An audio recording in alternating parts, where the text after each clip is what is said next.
This podcast is sponsored by Native Community Capital is your trusted partner for home loans or financing your business. Visit us at nativecap.org or call us at 855-628-2272. Let's work together to rebuild tribal economies. Coenvioma Law, PLLC is 100% native-owned and operated, founded by Varen Coenvioma. Their practice areas include corporate law, business transactions, finance, economic development, gaming, casino development, online gaming, real estate, environmental permitting and approvals, telecommunications, government affairs, employment and labor relations, historic preservation and cultural resources, and energy. Coenvioma Law is committed to making positive and lasting change in our communities as they support nonprofit volunteering, community activism, and employing Indian preference in hiring and vendor relations.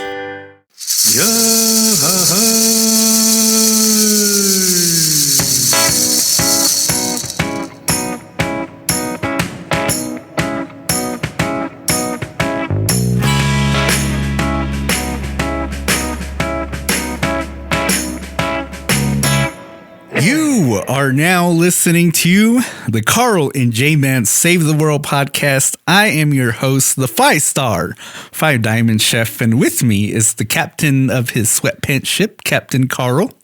I'm not wearing sweatpants today. These are professional slacks. No, you know what might be a good thing for the social media is if you took like a video camera to your closet, and then that way we could see all of the sweatpants that you got all hanged up really professionally. You'd probably have some that look like jeans, but they're really sweatpants. I dry clean my sweatpants, and then you probably got some that look like slacks, which I know that you do. But are really sweatpants. Those are professional slacks there. And then you got the sweatpants that have the taco grease stains on it. Some of the Nukwivy grease stains that just won't come out, and the Kiva sweatpants, and it's all in your crotch region because you don't know how to eat very well, and so it all just drips out onto your puno and that's a weird thing because I do that. Like some of my shirts have like stains on there that I don't even know where that came from. I'm like, it's all crusty. I'm like, where did that come from? Well, we're back today. We're back this week with a brand new episode, and like to thank everybody out there that listened to our season 7 first episode, entitled Happy Hopi New Year. Yeah, try to say that fast 3 times in a row. Happy Hopi New Year. Happy Hopi New Year. And so, we did take a long break. So I think that, a lot of folks out there probably don't know that we're back yet. And so, we'll try to push some messaging out there to tell the whole world that Carl and JMan are back. To save the world, actually. To save the world after 2 long months in purgatory.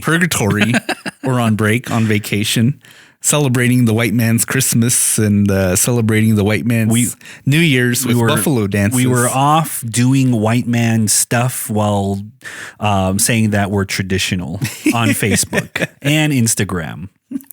But before we get into the topic today of this week's episode, I'd like to give some shout outs. All right. I'd like to give some shout outs to some folks that made this season possible, our season 7 sponsors. And so I'd like to send a shout out to Native Community Capital. Our boy Dave Castillo. Shout outs to Coenvioma Law PLLC. Shout out to our boy Varen hooking us up with the season-long sponsorship. Shouts out to Terraform Development, our boys Eddie and Stanford. And then shout out to our other boy Millard Coenvioma. And so I'd like to thank those guys for supporting us for season 7. Well, thank you guys for keeping us alive. I know we're getting back into things, and so we want to just congratulate you or thank you. We just want to thank you for all your continued support. My brain went into the congratulatory statement there. Just when I think I have you broken and weaned. some of those old habits. My tend to brain come out. went straight back to that thing, and it just like, Carl, you got to say congratulations at one point. But by the time we get to season 100, I think I'll have you as a full developed working podcaster. Full Bahano. And you're already kind of a Bahana. So, but as a professional, good podcaster. But before we get into the topic of today's episode is that, one of the things that Carl and I kind of were talking and thinking about is that we wanted to give back to the community. We wanted to give back to Hopi and, be able to share this platform that we've been able to develop to kind of divert some attention to some programs out there that are doing really well for our communities. And so the initiative that we would like to introduce is the Carl and JMan Cares initiative. And so basically what that initiative is that we are going to start focusing some of our attention on the episodes to some organizations out there that are doing good deeds for our people, that are working and trying to better our communities, trying to introduce some things to our communities. And so the first organization that's going to benefit from the Carl and JMan Cares initiative is the Koho for Hopi organization. And just like White Man, he's messed up Koho again. So let me have the wheel here, Mr. White Man. So the Koho for Hopi is a program that has been initiated through hard work with Matt Honani. That, the Koho for Hopi program, what they do is that they've been, and I think that they've been, the work that they've been doing has started from the summertime, right? That they've been working with the U.S. forestry, well, particularly the forestry here in the state of Arizona to locate areas in the woods, primarily in the Coconino National Forest, I guess, to be able to provide some of that wood for the residents out here on Hopi. And what makes that such important work is that, it's winter time, it's cold, it's freezing, and that a lot of homes out here on Hopi primarily use fuel-fueled stoves to get their heat. And so they've been able to do that. It's a worthy cause that Carl and I thought that would be deserving to get some promotion out there. So if you would like more information about the Koho for Hopi program, you can find them at Facebook on facebook.com/KOHO, the number 4 HOPI. And they are accepting donations via their GoFundMe page, which you can find by going to GoFundMe and then in the search bar, search for Koho for Hopi. So the Koho for Hopi is an organization focused on providing wood for the Hopi community. The Hopi community has relied on the Peabody coal mine for many years as their main heating source. So Koho for Hopi's goal is to help prepare Hopi communities for the cold season, working with like what JMan said with the Forestry Service, bringing out wood here for the Hopi people. But Carl and JMan care. So if you would like to support them, support their efforts, and keep some folks out here out on Hopi warm during the very cold winter, then go visit their Facebook page and go visit their GoFundMe. Oh, the other thing too is that they do work on volunteership. So if you want to volunteer for Koho for Hopi, they are a volunteer organization and they do great work for the Hopi reservation. Awesome. Well, today's topic is one of the topics that have been around in time immemorial, and it's one of the topics that I would like to talk about, and it's not really talked about here on the Hopi Reservation as much, but it has been talked about with the elders and with the with people who kind of know these different this subject here. So today's topic is end of the world topic. And so today we're talking about end of the world concepts. No, we're talking about the disastrous of the end of the world. Like, we talk about like there have been prophecies that have end of the world disasters, like major disasters, like floods, fires, earthquakes, you name it. You have all of these different things. And in the beginning of the podcast, we kind of had that disastrous moment there, and that, that was a little aligning for you because if you think about it, Hopi has that same concept of that when disaster hits, everything's going to be jumbled up. Everything's going to be not where it's supposed to be, pretty much. And so that's what today's episode is. And so, talking about the end of the world, why do you think there's such a fascination with this concept of the end of the world, or what is the end of the world?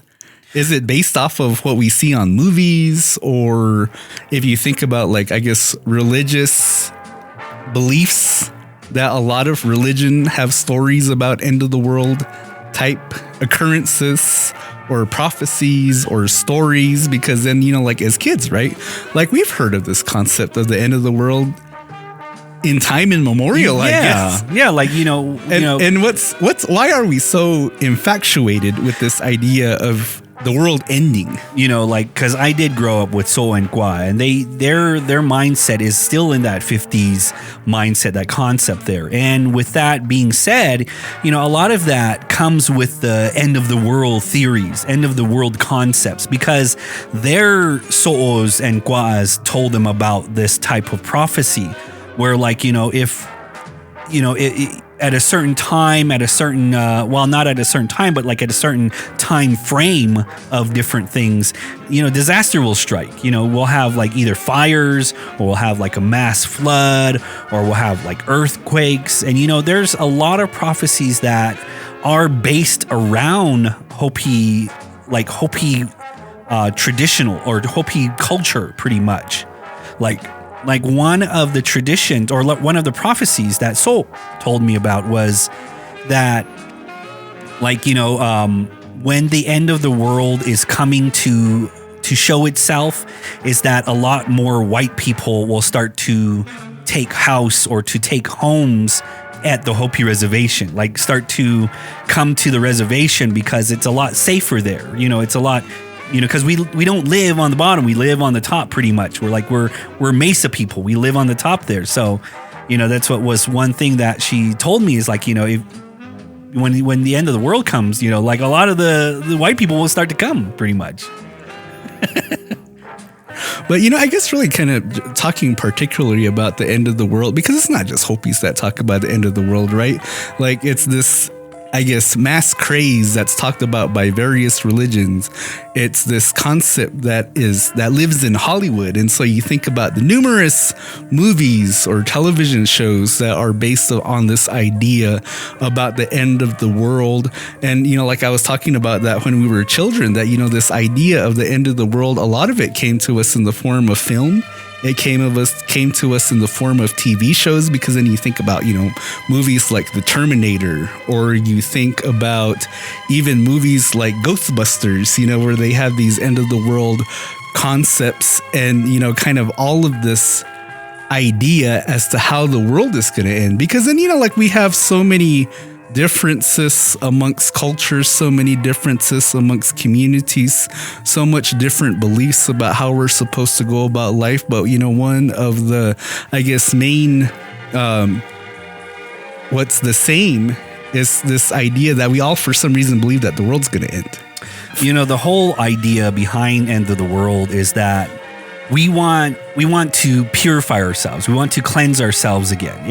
It's like in time immemorial, even with the Bible that says that, there is a time where that the end of the world, even when the first beginning where Adam and Eve took where they ate the apple, it signified that this is what the end of the world will be about, because we have sinned. We have made that promise to somebody higher up, or like, a creator, or like whatever the gods are, and that everything has to come to an end.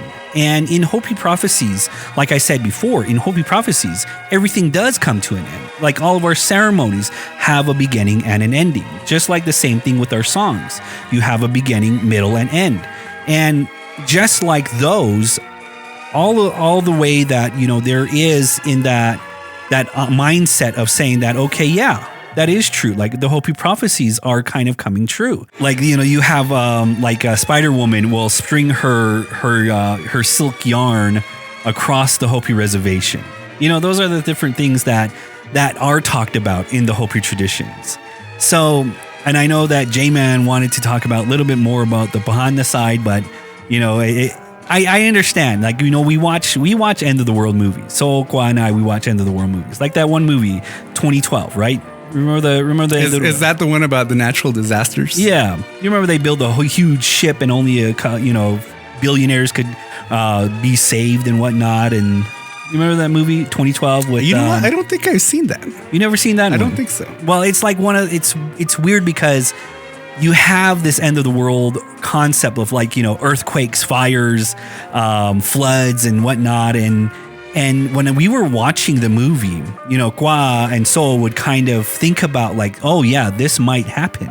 Like in the Hopi prophecy, like this might happen. So one of the things too is that Kwa said that we should build a boat pretty much for the disastrous floods. I don't know if it's just because he watched 2012 so many times, or is it because that, there's something that we might run into. Mm-hmm. Well, you brought up some good points, and I'll give you credit for that. And that's how it's done. I may possibly that this idea of the end of the world scenarios does come from this idea that everything has a beginning, and that at some point every beginning, whatever it is that begins, has to end somewhere. And so, that possibly that's why, the human race were so infatuated by this idea. And, some of the end of the world movies, and, it's funny because they all differ, right? Like there's different ideas as to how the world are going to end. You have your natural disaster movies like 2012. The movie I was actually thinking about was The Day After Tomorrow, where all these crazy natural disasters started developing. You had hails the size of watermelon dropping in some places. The temperatures dropped in some parts of the world to where even if you just stepped outside, you would freeze to death. Or, you remember the volcano movie too? There was one about a volcano where it kind of grew in California and it destroyed Los Angeles. I forget what that movie's called. Are you talking about one with The Rock? No, this was an old movie. This, I think, came out when we were kids. Oh, okay. What was that one? Oh my God, I know what you're talking about. But it was you have the volcano, the magma that's flowing underneath the earth, and that it kind of bursts out. And one of the things too is that funny thing that you said about volcanoes is that the mountain here, Nivatikyaovi. Remember you know about that. Mm-hmm. It was an active volcano at one point or another. But do our listeners know about that? And of course, I'm pretty sure that you had stories around there and stuff. And at one point, it was a very disastrous thing. And of course, there's stories that revolve around that we were saved pretty much from the flow of the magma or the the pretty much intense heat and whatnot. And when I was going to college back in NAU, they were doing studies about the magma flow that was still underneath Flagstaff there. And they said that it wasn't active. It's not going to be active for a very, very long time. But it is still a very much that it could be a possibility that that magma can be built up in that way, and we could still have that that disastrous volcano strike again. So it is a very real possibility, not probably in our lifetime, but it is still it is a possibility that there is still magma flow right underneath Flagstaff and underneath that mountain. Mm-hmm. So what are some of your favorite end of the world movies or TV shows? 2012. And who's in that? The Rock? No. What was his name? Scarlett Johansson? No, what was his name? Not Matthew Broderick. The other guy. Tim Allen. No, it was... the late, great Robin Williams? No. I got to look that up. But anyway, that was one of the favorite movies that we like to watch, too. The other one, too, was what was the other movie that was The Day After Tomorrow was one as well too. Mm-hmm. That was a pretty good movie. Mm-hmm. There are others. There are other disaster Terminator was one of mine. I wouldn't say that's an end of the world movie. I would say it is. No, it's not. Yeah, it is. It's just a cyborg coming back from the future. Well, the world was destroyed because of the nuclear bombs that Skynet launched. well, I wouldn't say it's the end of the world movie. I would say like he's trying to come back, and like one of the first movies, he's kind of come back because the guy who saved the world pretty much. Zombie movies too are also some of my favorite end of the world type movies. I don't know. I don't know if zombie movies are like the end of the world movie. I think so. Are you sure? Yeah.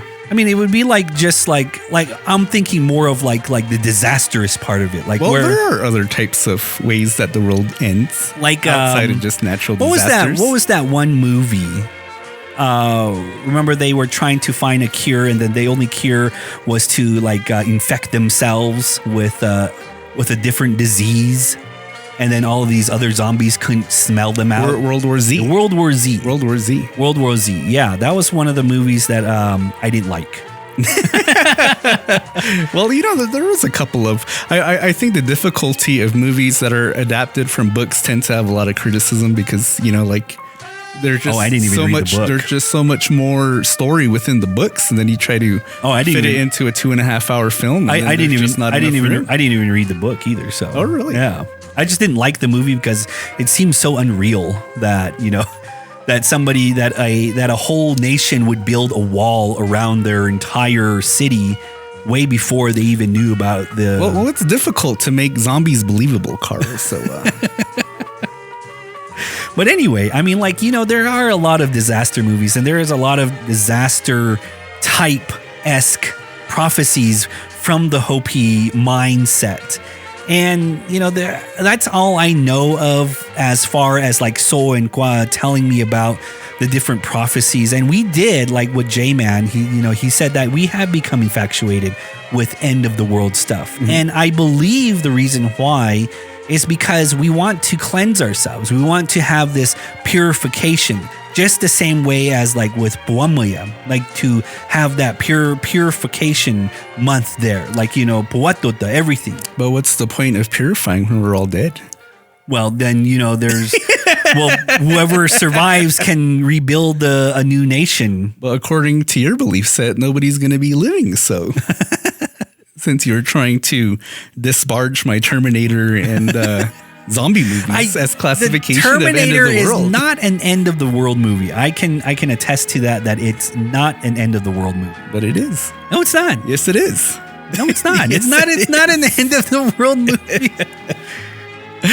Well, while Kwa tends to disagree with me, and we move on to something that you've been wanting to talk about since we started the episode. But I think that, something that's pretty popular amongst Hopi, at least, and pretty popular when thinking about how people see native tribes and what it is that they believe in is that Hopi, we have pretty extensive prophecies, I guess. Yeah. As far as, leading up to the end of the world.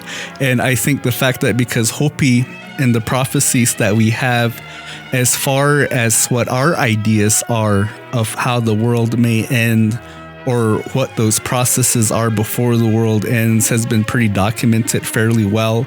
That, if you're a lover of literature, you go dig out your favorite Thomas E. Mails books, who's the author that's responsible for books as the Hopi Survival Kit, I believe is what one of his books is called.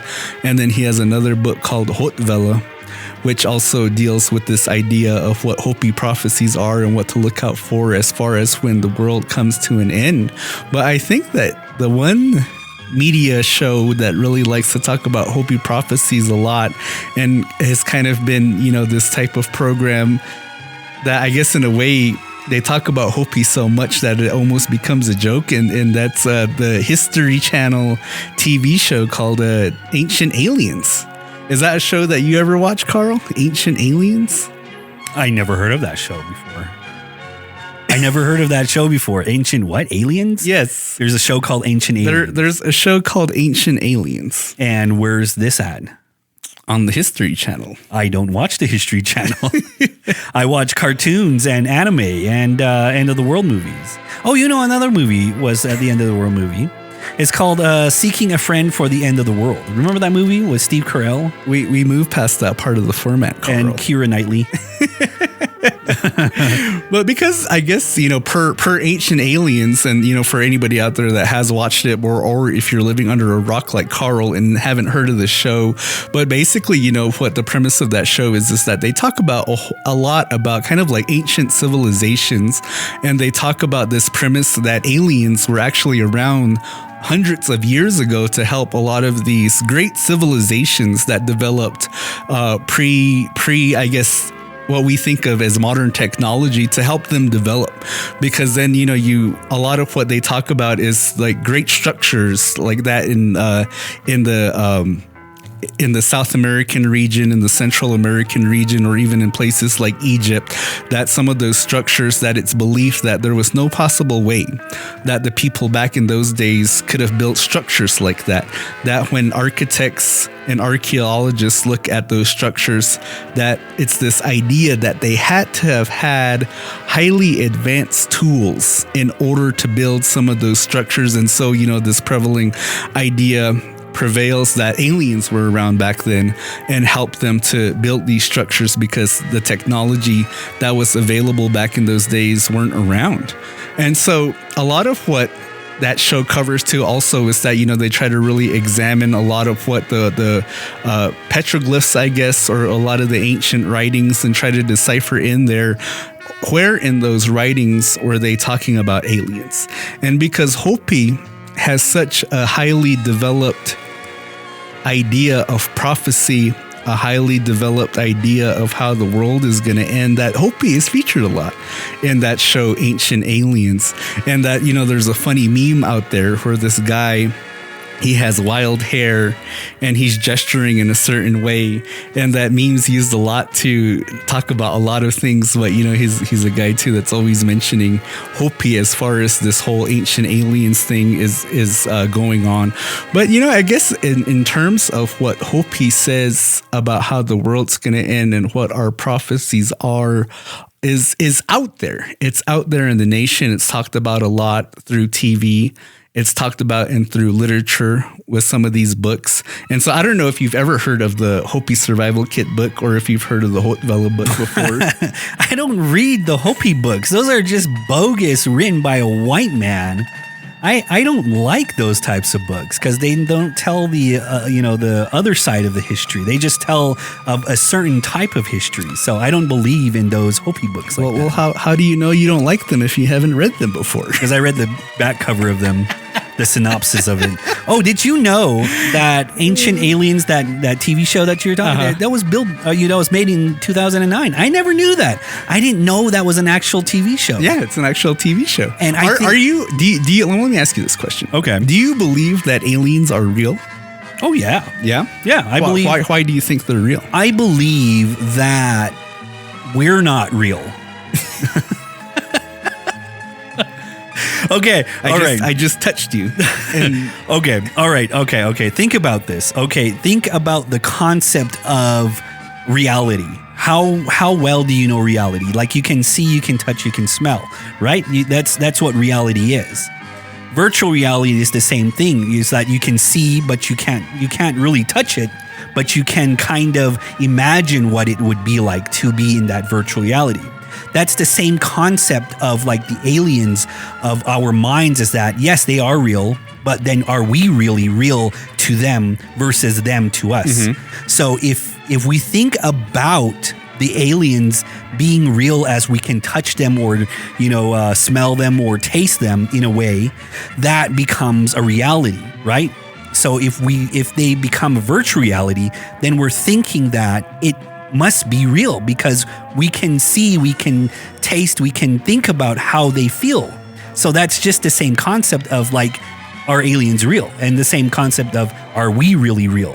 It's like the Matrix kind of thing. Like, you go into the Matrix and whatnot, and you become a different person and whatnot. And I guess that should have been the argument that I should have presented instead of just this nah argument that we just had about 10 minutes ago as far as what's considered end of the world. I don't think that end of the world flicks entirely mean that all of civilization is completely erased or destroyed. But basically, I think what the idea is that society as we know it is pretty much destroyed, but yet we still continue on and we still live. and Terminator, for example. Yeah. Or The Matrix, like you just mentioned, because that was actually a movie that I wanted to bring up as far as end of the world scenarios as something like that. And, you know, like Alien verse, like you're saying, The Matrix, what The Matrix is this highly developed software or hardware. Is that what it is? Software, yeah. Software. And it makes us believe that we're doing things. So in fact, it's making us believe that we're actually living when we're not, when we're actually just human batteries for another alien race. For machines. Yeah. For machines. And so I think really kind of that's what the basis of that is. But I guess, you know, kind of talking about what you've been wanting to talk about this whole time about actual Hopi prophecies, because, you know, I guess as kids, we've heard stories before. Yeah. And you've shared some of what those stories are about what So'o and Kwa'a have taught you about the end of the world. And it's a scary thing to think about. And, you know, I think that, you know, kind of some of the examples that you shared as far as Hopi prophecies, because my dad would talk to me a lot when I was younger. Yeah. And he would tell me that it's crazy. He would say it in Hopi. He would say, it's crazy to think that Hopis knew what the world was going to be like hundreds of years ago before society actually got to that.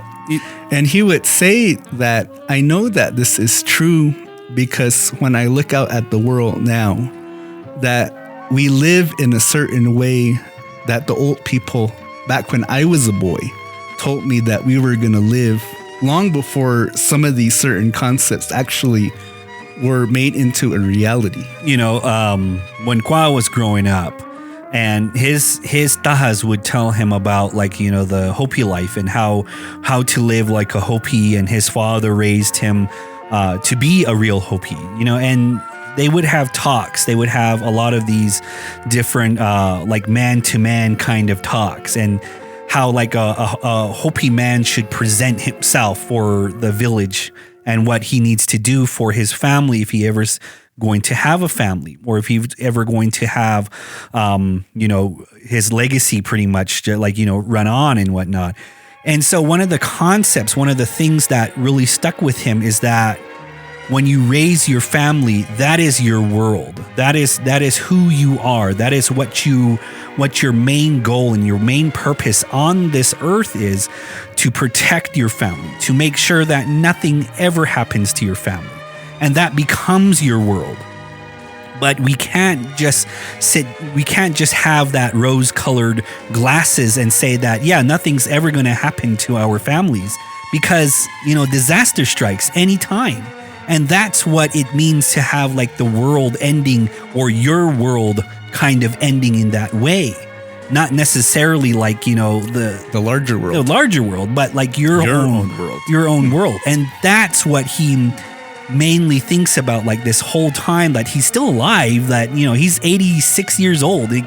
In that whole time frame, you know, all of the thoughts, all of this worrying, all of these pressures are still on him, to think that he still is that protector of his family. And even if, you know, even when he is on his deathbed, you know, he's probably going to be wondering, like, am I still a great protector to my family?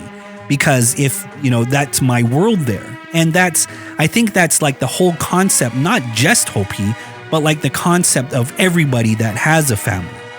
Mm-hmm. Well, that's a pretty good mindset and a way to think about it, because, you know, that is true.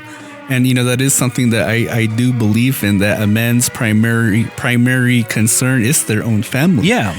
And, you know, in this day and age, and just, I guess, to add on a little bit about what you're talking about, that in this day and age that we want to do all kinds of other things. Yeah. We want to have careers. We want to start organizations. We want to get famous. Oh, yeah. We want to get credit for building empires. But really, what our own job should be is just who's within our own household, making sure that your kids are fit, making sure that your wife has what she needs. But now that doesn't seem fulfilling enough for us. It's not sexy enough for us just to be a family man. that we want all of these other accolades, that we want a more grandiose life. We want to make a lot of money. We want to earn all kinds of respect and kudos and likes and etc. That it's taken us away from the simple concept of being a family man. And I think that in regards to this idea of what Hopi prophecies are and how they develop, that a lot of them on the basis of it, it's all consistent in deviating from what our Hopi life is supposed to be. And we've talked about it a whole lot in previous episodes about as far as what Hopi life is supposed to be, that it's supposed to be a simple life, that it's supposed to be a life to where we depend ourselves on the land and being farmers and putting our faith in the land that it's going to produce for us and live simply by that way. But then when you think about on the spiritual side, that we're always supposed to acknowledge the creator. Oh, yeah. We're always supposed to acknowledge the other deities within our universes, pay our respects to them. And I guess in the way that I think about it, the reason why we do that is because that we acknowledge that we didn't create ourselves. Yeah. That we give power, we acknowledge that the power in this universe comes to us in the form of rain clouds, that it comes to us in the form of that it comes to us in the form of these other things that are out there in this world. And the fact that as Hopis, why we think that the world is ending now is because we no longer depend on the land for our families anymore, that our all of our energies and all of our concentration go into our jobs now. The mindset and that we changed, depend on Wells Fargo Bank to provide our family with meals now. And now that a lot of our people have either lost faith in our spiritual ways or maybe didn't learn about our spiritual ways to begin with, now we don't acknowledge the creator. Now we don't acknowledge that real power comes in the form of O'Omaute or Nalikmongwit, ideas like that, but rather we put our faith into science. And that was something, that I kind of had an idea about when thinking about, what it was that we were going to talk about as far as prophecy goes. And, I think that this idea that Hopis, we put more faith into science now, or even just, a lot of people in general, is because I think that the fact that, like I said before, that we've lost a lot of knowledge when it comes to our spirituality, when we've lost a lot of knowledge about the ceremonies and how they help us. But yet, we go through this educational process, K through 12, and we learn a whole lot about science. We learn a whole lot about the science world. And when it comes down to it, that we do oftentimes choose science over our own spirituality, because when you think about when you get real sick, right? Yeah. Or when somebody that you love, like maybe So'o or Kwa'a, an elderly person gets real sick, you don't take them to a dihike anymore. You take them to the hospital where they can be treated with science. And so, that's kind of, and now I guess I'm not really saying that that's wrong, but in an example of how we've moved away from our ideas of what Hopi is supposed to be. And so when talking about actual Hopi prophecies or talking about ideas of what's going to happen when we start moving towards the end of the world, I mean, all you have to do is go on YouTube, type in Hopi prophecies, and a lot of the videos will pop up. But then they talk about things like you said before about Goken So'uti. Yeah. They talk about how this idea of back when, before it happened, that there's going to be this large cobweb that's covering the land, and that people are going to use this cobweb to communicate with each other, talking about landlines, phone landlines. Or, there's a couple of other prophecies that you would hear via YouTube, or whether that's via in the villages, talking about big birds flying in the sky in reference to airplanes, or talking about highways in the sky referencing airplanes again and what their trajectories, I guess, is how they develop to make sure that airplanes don't crash into each other. So saying that there are highways in the sky because of how airplane travels and so many other different prophecies. You know that that cartoon show, The Jetsons, right? Mm-hmm. George Jetson, he was actually born last year. So, Really? Yeah. So he was actually born last year in that, because and I think it was like his birthday. It's like 2021 or something like that. And so they had like this huge birthday bash for George Jetson. That cartoon was made back in the 1970s, I believe. Or I think it was made in 1970s. And so like, you know, you know, they were saying like, you know, poor George Jetson is not going to ride around in his you know, flying car or whatnot. We still walk, and we still you know, we're still living like the caveman in 2021. And even to that concept, there's like, you know, we don't have robots for slaves, or we don't have robots that will clean for our houses. We have the Roomba, you know, and that was the thing. That's like, you know, a lot of the things that were prophesized back then, back in the 50s, like even in like Bahana schools, they did think about like, you know, like robots will taking over the world. Yeah, the technology part of it. And when you look at it today, we're so far behind yet. We're not even, we got to the moon, but we're still not going back to the moon for some reason. Well, you know, Marty McFly doesn't have his hovering skateboard. So, and I think that when he went into the future, it was like 2005 or something like that. Yeah. Or 2010, something that was very recent. And, you know, yet we still don't have hovering skateboards. But I guess, you know, as far as talking about Hopi and what the prophecies are, is that, you know, when you learn about Hopi prophecies and when you hear them from elders within our villages, that a lot of them do tie to our origin histories. And it's interesting to hear that, you know, like even way back then when humankind, I guess, was first created, that they were already developing this idea of prophecy. Yeah. That they were already developing this idea of the world ending back when it first started, because then, you know, you're talking about technology. And one of the things that I've heard before as it pertains to technology is that I've heard that, you know, I've heard old Hopi say before that this technology that we have today existed one point in time. But the reason why this technology isn't here anymore, or why nobody knows about it, and most Hopis know the story, is because that world was destroyed. That world was destroyed and it had to start again. Back to this concept that you've been presenting about purifying, cleansing the wickedness, because then, you know, that's kind of this idea that technology is also what's helping to make us wicked, or helping to make us be lazy.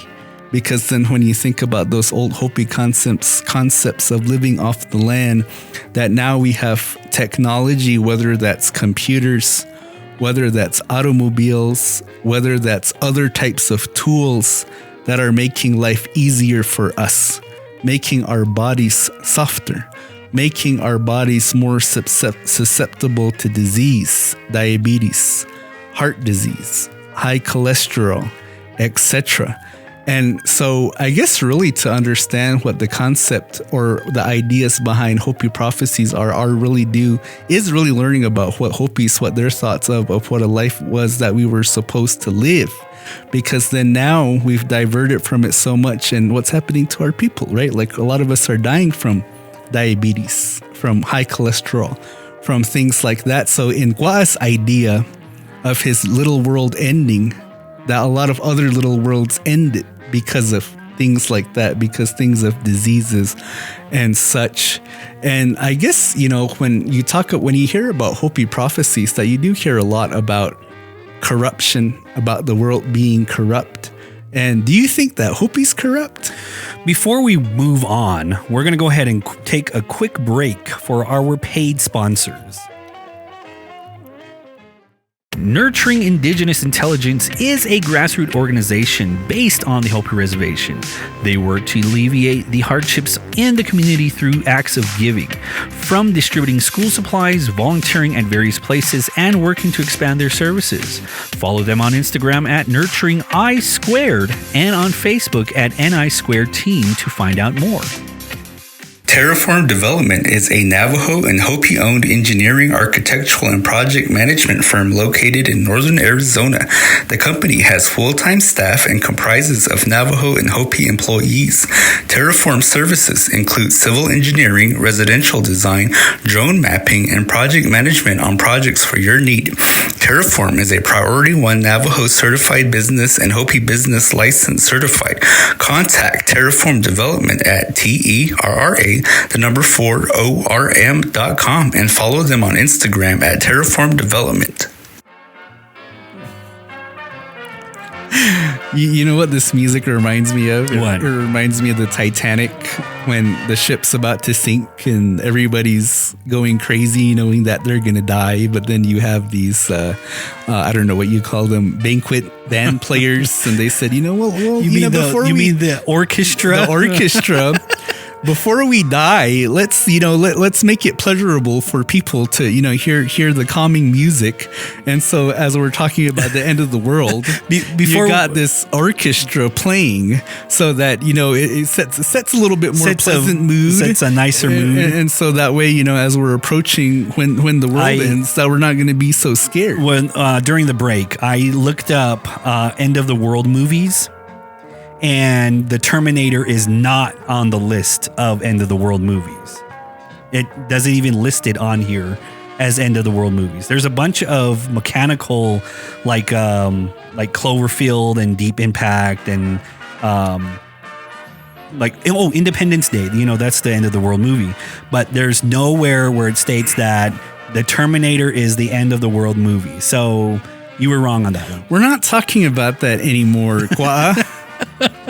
But we had time on the break, so I went to I looked it up on the break. You are like a real like you talk about one thing. Okay, I think we've moved on, and let's talk about other things. And then Kwa goes back to the same point. Like, well, we're not talking about that anymore. We're talking about this thing. And then I was just trying to strain your point out before. If you've ever heard of a recent Hopi Tribal Council meeting. Recently, they're all Kwas. And so, you know what I mean? Like you'll be doing the beginning of the agenda and it's like roll call, but then somebody's interrupting. I'd like to talk about the schools and how they're going to come together. And it's like, we're not at that part in the agenda yet. We're still doing the roll call. Oh man, I don't even listen to the council meetings. I don't even know what they do.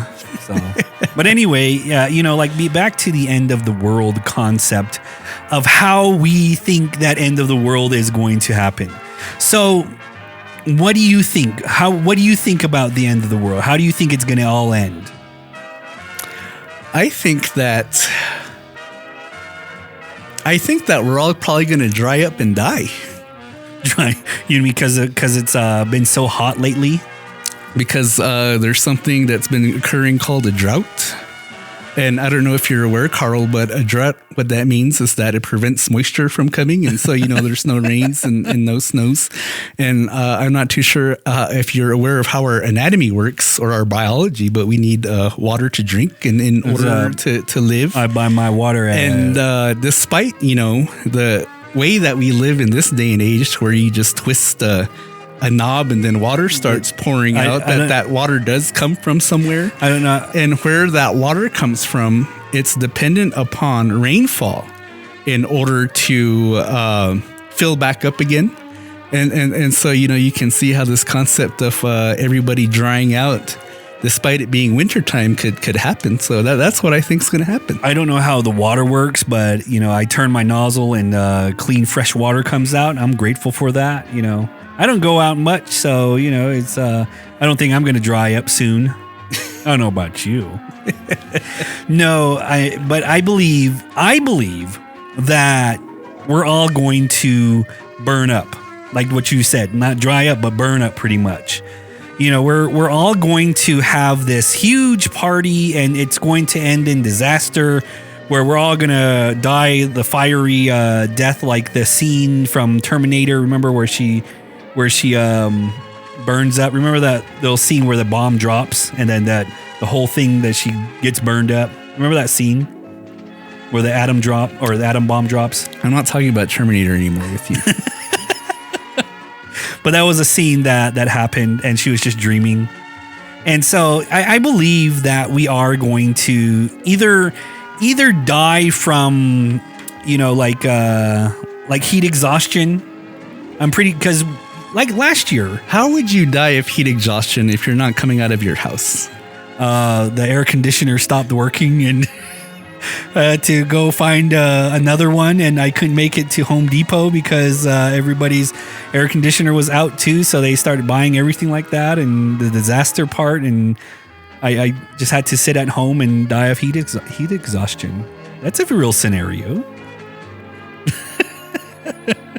Isn't that a real scenario? Yeah, that could be a real scenario.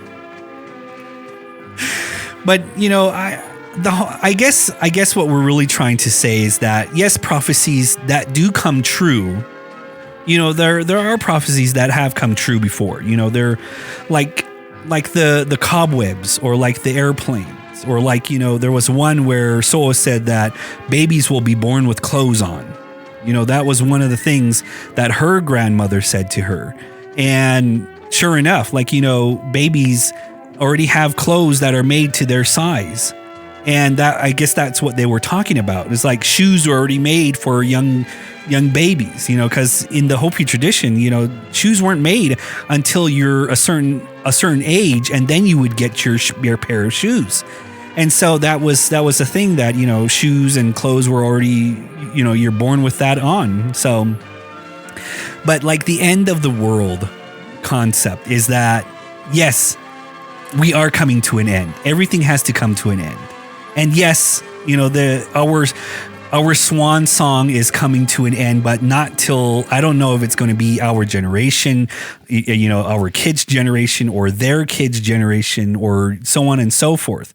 And to be honest, it's like nobody can predict the end of the world. Nobody can predict what the end of the world is going to be like. Even though there is science that is backing up, like the, the global warming, there's science that is backing that up, but we still don't know if it's going to end that way. But for Hopis, we do have that mindset, and just like what JMan was saying, is that we do have that mindset of that cultural end of the world. And yes, our world has ended in different villages, because we aren't practicing our traditions in what we're supposed to be doing. And that is part of the end of the world prophecies.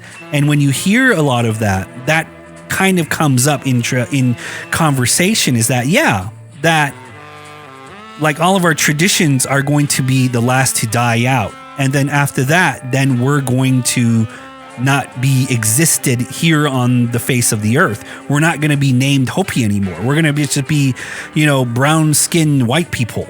So that, I guess that's what end of the world concept is kind of really like.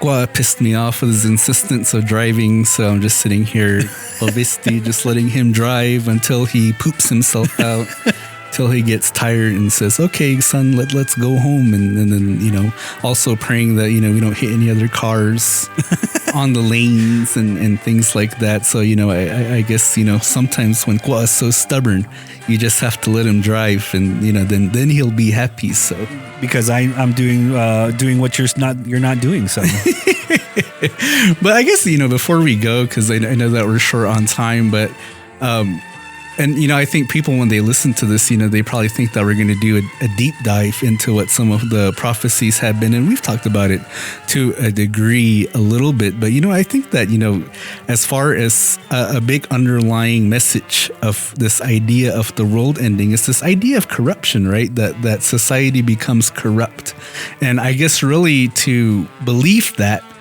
the world's going to end because society is corrupt, usually it has to do with the religion, because then you're believing that there's these bigger powers that are going to come and destroy us because of how we've lived.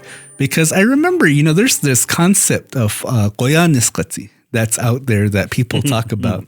And basically what that means is a life in chaos, that things are unaligned, that things aren't how we think that they should be. And I remember sitting down at my so's house one time. This was a long time ago, but then, she was talking about that, about Qoyanis Qatsi. And she was talking about, how it's Qoyanis Qatsi when you have brothers that don't talk to each other anymore. And she said, that's happening right now, isn't it? And then she made other comments about things that are occurring as far as how it is that we interact with each other. So basically, what she was telling me was that we're living in Qoyanis Qatsi now. And it's funny because there's a documentary out there called Qoyanis Qatsi. And when you see it, you think that, this is something about Hopi because it has a Hopi name, Qoyanis Qatsi. And then when you pop it in, it's a movie about global warming. And so, it doesn't really have any Hopi concepts outside of the title called Qoyanis Qatsi. But a lot of people do believe that we are on this path towards self-destruction. And I think a lot of that has to do with this idea that we're living in a corrupt world now, because then when you look at it at the macro level, when you look at it at the larger scale, that we are hurting our earth as a result of greed, that you have large companies that are doing a lot of bad things to our earth so that they could continue to be rich. And then when you look at Hopi at the micro level and looking at us, how we are now, how we interact with each other now, how we do things like fight over leadership positions, or how we disregard those things that we should have full respect for, or how we interact with one another, or how we starting to move away from our Hopi beliefs and starting to fully assimilate ourselves into the Western society. I think that it's a lot of these ideas as to why the world is gonna end, I guess, at some point in time. And I really pray that it doesn't end within my lifetime. I'm hoping it ends in our lifetime. I'm ready to end this world right now. So just because you're depressed and have nothing to live for doesn't mean that the rest of us don't have high hopes. I already got what I needed are in life. Hoping to see grandkids and things like that. I already got what I needed in life. I got my cameras, and I'm taking that to the next world. So, but I guess really it's thinking about that, thinking about how it is that we can live better as humans, living better as neighbors to one another, doing what we can. And really, I really did like what you shared with about Kwa's idea about his world just being his family, and that's it. Because really, when we talk about this idea of being humble Hopis, what his thought was, that's what kind of that means to a degree, is that just being content with what it is that you need to live, survive on. Yeah, exactly. And remember that movie, The Bird Box? I'm not talking about movies with you anymore, Kwa. Remember that movie, The Bird Box, with Sandra Bullock and stuff like that, where you couldn't see what the whole thing was ending you in that way? I think that's what life is about. It's about not knowing, and not what seeing is what you're going to live for. No, I take that back. You know what's a good end of the world movie? What? It's a brand new movie. It just came out within like the last few months. It's called Don't Look Up. It's on Netflix. Oh, I think I've heard of that. It features my boy Leo DiCaprio. Yeah, I've heard about that. And my girl, what is her name? She's Katniss Everdeen. Oh, yeah, exactly. Yeah, I've heard about that movie. I want to watch that movie. That's a good movie. That's a good movie. But, time is running out. And of course, there are a lot more things to do. So if the world were to end tomorrow, what would you do today? I'd probably spend all my money. Go to Vegas and do all the bad things that I didn't get to do that I've always wanted to do. You wouldn't follow Kwa's advice and go home and be with your family? I saw them. Yes, I've done that before, but I've never gone to Vegas and just blow everything. Done cool things. I'd do the Hangover movie. That's what I would do. No, do the what was that? The End of the World movie with Steve Carell. Remember seeking a friend for the end of the world. Remember that movie? Have you watched that movie? I don't think I've seen that movie. It's like the asteroid is going to hit the world, so they just do a bunch of bad stuff. So they start killing and raping, and then they just do that, and nobody cares. You know what end of the world movie that I really like? What? I think it is. I think it's called This Is the End. Is that the one with Seth Rogen? Yeah. And they portray themselves. Yeah, and it's just like exactly. a bunch of actors trying to survive the end of the world. Yeah, And yeah. then Channing Tatum, he becomes a sex slave to people who are still living and have control. Yeah, that's a pretty funny movie. And in the end of the movie, Backstreet Boys come back. Mm-hmm. Yeah, I love that movie. Mm-hmm. It was Satan rapes. Who was it? What was his name? Not what's his name again? From Superbad. I think that's what he gets raped by that big old demon or something like that. I don't remember that part. You don't remember that part? Yeah, it was a crazy part.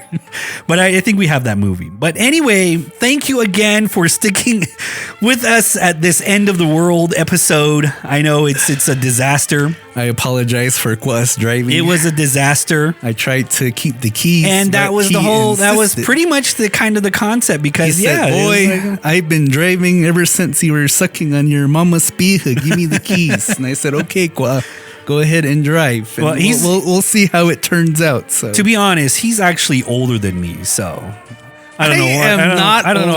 Well, anyway, thank you for listening to Carl and JMan Save the World podcast. Such a liar.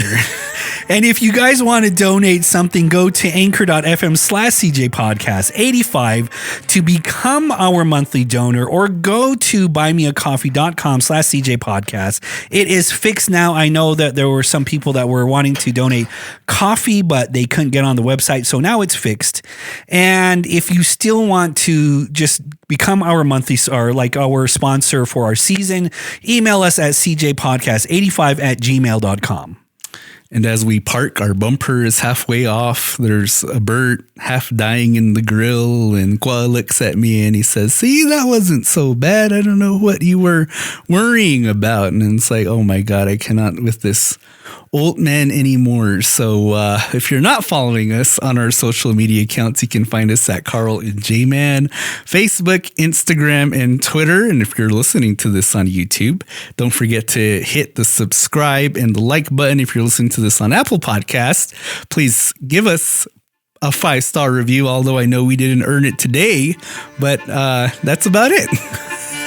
All right, just to be honest, that he is a little bit older than me. All right, well, thank you again for listening to Carl and JMan. Well, all right, thank you for listening to Carl and JMan Save the World podcast. My name is Carl, and this is my best friend, JMan. Carl is older.